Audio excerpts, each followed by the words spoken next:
අද කතා කරන්න යන්නේ මේ ටූස් කම්ප්ලිමන්ට් ගානක් කොහොමද හදාගන්නේ කියන එක. මේකෙදි ඍණ සංඛ්‍යාවලට තමයි අපි සාමාන්‍යයෙන් මේ ටූස් කම්ප්ලිමන්ට් දාන්නේ. ඒ ඍණ සංඛ්‍යාවලදී තමයි අපිට ටූස් කම්ප්ලිමන්ට් අවශ්‍ය වෙන්නේ. ඍණ සංඛ්‍යාවට තමයි අපි ඒක දාන්නේ. ඉතින් ඉස්සෙල්ලම අපි සංඛ්‍යාවක් ගත්තොත් අපි ගමු ඍණ 10 කියන සංඛ්‍යාව. ඍණ 10 ගත්තාම අපි ඉස්සෙල්ලම මේකේ ධන 10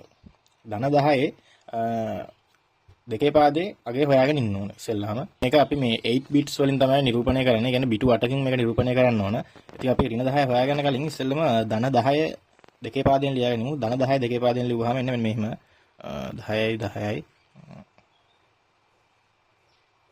ඔන්න විදිහට තමයි අපි 8 bits වලින් ධන 10 ලියාගන්නේ දෙකේ පාදෙට. ඉතින් ඊට පස්සේ අපි මේක ඍණ 10ට ටූස් කම්ප්ලිමන්ට් දාන විදිහ තමයි දැන් බලන්න යන්නේ. ඉස්සෙල්ලාම අපි මේ ධන 10 දෙකේ පාදයෙන් ලියාගත්තු එක කම්ප්ලිමන්ට් එක දාන්න. ඒ කියන්නේ බිඳුව ඒව එක එක කරනවා. එතකොට එක ඒවා බිඳුව ඒව කරනවා. එතකොට මෙතනට එන 1 1 1 1 බිඳුවයි 1යි බිඳුවයි 1. ඉතින් මේක ටූස් කම්ප්ලිමන්ට් එක දානකොට අපි මේකට තව එකක් එකතු කරන්න ඕන. කියන්නේ අපි මේ ලබාගත් අගයට එකතු කරන්න ඕන එකක්. මෙතන 1 1යි එතකොට බිඳුවයි මේක මෙතනට යනවා 1යි 1යි බිඳුවයි 1යි 1යි 1යි 1. ඔන්න ඔය තමයි ටූස් කම්ප්ලිමන්ට් එක ඍණ 10 ටූස් කම්ප්ලිමන්ට් එක මෙන්න මේක. ටූස් කම්ප්ලිමන්ට් පාවිච්චි කරලා මේ සංඛ්‍යා දෙකක් එකතු කරන්න තමයි අපි යදන්නේ. එතකොට මෙතන අපි දැන් පාවිච්චි කරන එකතු කරන්න ධන 10 සහ ඍණ 5 කියන සංඛ්‍යා දෙක එකට එකතු කරන්න තමයි අපිට ඕන. ඉස්සෙල්ලම මේක අපි ධන 10 කියන සංඛ්‍යාවේ දෙකේ පාදෙට ලියා ගන්න ඕන. ධන 10 දෙකේ පාදෙට ලියුවාම මෙහෙම එන්නේ 0 10 කියන විදිහට තමයි දෙකේ පාදයෙන් එන්නේ 10 ධන 10. ඉතින් අපි මේකට කිසිම දෙයක් කරන්න යන්නේ නැහැ. මොකද මේක ධන සංඛ්‍යාවක් නිසා. අපි ඍණ 5 අරගෙන ඉස්සෙල්ලා අපි ඒක ටූස් කරගෙන ඉවර වෙලා තමයි මේකට එකතු කරන්න ඕන. ඉතින් ඉස්සෙල්ලාම අපි ඍණ 5 හොයන්න කලින් ඉස්සෙල්ලා ධන 5ට අපි දෙකේ පාදයේ සංඛ්‍යාව හොයාගෙන ධන 5 දෙකේ පාදයෙන් ලියුවාම මේ විදිහට තමයි එන්නේ. 0.1 1. මේක 8 bits වලින් ලියලා තින්නේ ධන 5 දෙකේ පාදයෙන්. දැන් අපි මේක ටූස් කම්ප්ලිමන්ට් කරන්න යන්නේ. එතකොට අපි මේක බිඳුවේ එක කරනවා මේ විදිහට. එක තියෙන ඒවා බිඳුව කරනවා. ඔන්න ඔය විදිහට තමයි කම්ප්ලිමන්ට් එක දැම්මහම එන්නේ. ඊළඟට අපිට මේකට තව එකක් එකතු කරන්න ඕන. මේක එකතු කරනවා මෙන්න මේ විදිහට 0.1යි මෙතනට 0.1 මෙතන 1යි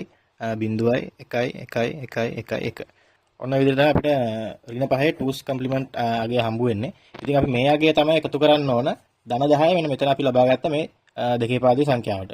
දැන් අපි මේ ලබාගත්ත සංඛ්‍යා දෙක එක තැනකින් ලියාගමු. ඒ කියන්නේ අපි ධන 10 දෙකේ පාදයේ අගය තමයි මේ තියෙන්නේ. අපි ඒක මෙතන ලියාගමු. ඊළඟට අපි මෙතන හදාගත්ත මේ ඍණ 5 ටූස් කම්ප්ලිමන්ට් එක මෙතන ලියා ගන්න ඕන. 1.0යි මෙතන 1යි 1 බිඳුවයි මේ පැත්තට එකක් යනවා. එතකොට එතන එකක් වෙනවා. ආපහු මෙතන 1 බිඳුවයි ආපහු මේ පැත්තට එකක් යනවා. එතකොට ආයි බිඳුවයි ආයි ඒක මේ පැත්තට එනවා. ආයි එතකොට මෙතනත් බිඳුවයි ආයි ඒක මේ පැත්තට එනවා. එතකොට මෙතනත් බිඳුවයි ආයි ඒක මේ පැත්තට එනවා. එතකොට මෙතනත් බිඳුවයි ආයි ඉතුරු වෙච්ච එක මෙන්න මේ විදිහට ඉස්සරහට එනවා. ඉතින් ඒ ඉස්සරහට ආපුවාම මෙතන වෙලා තියෙන්නේ මෙතන 8 bits වලින් තමයි අපි තියන්නේ. දැන් හැබැයි මෙතන bit 8ක් නෙමෙයි මෙතන 9ක් තියෙනවා. ඉතින් ඒ වෙලාවට අපි කරන්නේ මෙන්න මේ පළවෙනි මෙන්න මේක අයින් කරලා දානවා. මේක ගන්නේ නැහැ. ඊට පස්සේ අපි මේකේ අගය ගත්තොත් මේක එන්නේ ධන 5 කියන අගය. ඉතින් මේ ගාන බලුවොත් ධන 10 ධන ඍණ 5 බලුවොත් අපිට ටූස් කම්ප්ලිමන්ට් එකෙන් හදාගෙන ආවිල්ලා අපිට අන්තිමට එනවා මේ ධන 5 කියන උත්තරේ. ඉතින් අපි මෙන්න මේ K map එක එහෙම නැත්නම් කානෝ map එක සුළු කරන තමයි යන්නේ. මේක ඔයගොල්ලන්ට බැලුවම පේනවා මේ කානෝ map එක ටිකක් ලොකුයි. ඒ කියන්නේ මේක මෙතන තියෙන්නේ variables 4ක කානෝ map එකක්. ඒ කියන්නේ ABCD කියලා variables 4ක කානෝ map එකක් තමයි මේ තියෙන්නේ. මෙන්න මෙතන තියෙන්නේ මේක තමයි ප්‍රශ්නේ. මේ Z සමාන එකවන ස්ථාන ටික තමයි මේ තියෙන්නේ. 0 1 3 5 7 8 9 11 13 15 කියන ස්ථානවලදී මේ Z කියන අගය එක වෙනවා. මේක ඔයාලට තේරෙන්නේ නැත්නම් ඔයාලට පුළුවන් මෙන්න මේ විදිහට ට්‍රුත් ටේබල් එකක් දාගෙන මෙන්න මේ කියන ස්ථානවල එක යෙදෙන තැන් ටික ඔයාලට මේ ට්‍රුත් ටේබල් එකේ දාගන්න පුළුවන්.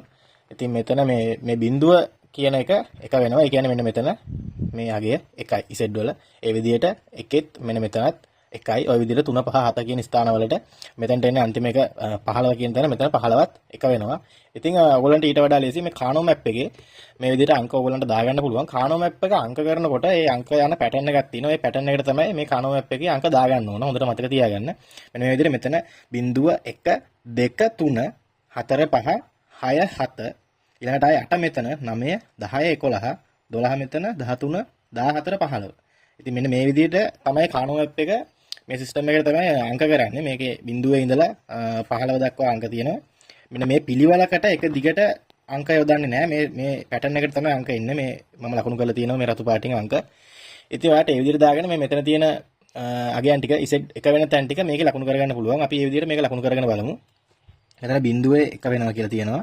එතන 1යි. එතකොට 1 මෙතන 1 ඊළඟට 3 මෙතන ඊළඟට ආපහු 5 1 වෙනවා. ආයි 7 1 වෙනවා. 8 වෙන මේ විදිහට ඊළඟට 9 ඊළඟට 11 ඊළඟට 13 ඊළඟට 15. ඉතින් මේ විදිහට තමයි මේ කානෝ මැප් එක අපිට මේ දීලා තියෙන ඉසෙට් 1 වෙන ස්ථාන ටික මෙන්න මේ විදිහට තමයි මේකේ variables 4 කානෝ මැප් එකේ මේ විදිහට ලකුණු වෙන්නේ. ඉතින් දැන් අපි මේක මේ රවුන්ඩ් කරනවානේ මේ කානෝ මැප් එකේ. ඉතින් ඒක වෙන්නේ කොහොමද? සාමාන්‍යයෙන් අපි පුළුවන් තරම් උපරිම ප්‍රමාණය මේකේ සර්කල් එක ගහන්න ඕන. ඉතින් පුළුවන් උපරිමය අපි ගත්තොත් මෙන්න මේ විදිහට මෙන්න මේ ටික මේ විදිහටම සම්පූර්ණ මේ විදිහට මේ වෙනවා. එතකොට එතන තියෙනවා 8ක් 1 2 3 4 5 7 8ක් තියෙනවා. ඊට පස්සේ මේ දෙපැත්තේ ඉතුරු වෙනවා තව දෙකක් ඔයගොල්ලන්ට පේනවා ඇති. ඒ දෙකක් මෙන්න මේ විදිහට තමයි එකතු කරන්නේ මෙන්න මේ විදිහට. එතකොට මේ දෙපැත්තේ තියෙන දෙකේව දෙක සම්පූර්ණ එකතුවක් විදිහට තමයි ගන්නේ. එතකොට 4ක්. ඊට පස්සේ ඉතින් අපි මේ කානෝ මැප් එක ලකුණු කරලා ඉවරයි. දැන් අපිට මේ අවශ්‍ය වෙන්නේ මේකේ අන්තිම ප්‍රකාශනය ලබා ගන්න. එතකොට අපි බලන්න ඕන මේ පැත්තේ වෙනස් නොවී තියෙන සංඛ්‍යාව අපි වේරියබල් එක මොකක්ද කියලා. අපි A ගත්තොත් ඉතින් A එකේ මෙතන බිඳුවයි මෙතන 1යි කියන්නේ වෙනස් වෙලා. B ගත්තොත් මෙතන එක තියෙනවා මෙතන එක තියෙනවා. ඒ කියන්නේ මෙතන බිඳුවයි වෙනස් වෙලා නැහැ. එතකොට අපි මෙතන B කියන එක දාගන්නවා. B මේක B bar. ඊළඟට මේ පැත්තෙන් ගත්තොත් ඉතින් අපිට ගන්න පුළුවන් C එක ගන්න පුළුවන් නේ. C එක ගන්න පුළුවන්. එතකොට C එක එනවා. C එක ඇතුළේ බිඳුවට අපි C bar මෙතන ප්ලස් මෙතන D ගත්තොත් ඉතින් ලකුණු වෙලා තියෙනවා D එක මෙතන තියෙනවා. එතකොට D වෙනස් වෙලා නැහැ. මෙන්න මේ විදිහට අපිට මේකේ ප්‍රකාශනය ගන්න පුළුවන්. B bar C bar plus D කියලා අපිට මේ කානෝ මැප් එකේ උත්තරේ ගන්න පුළුවන්.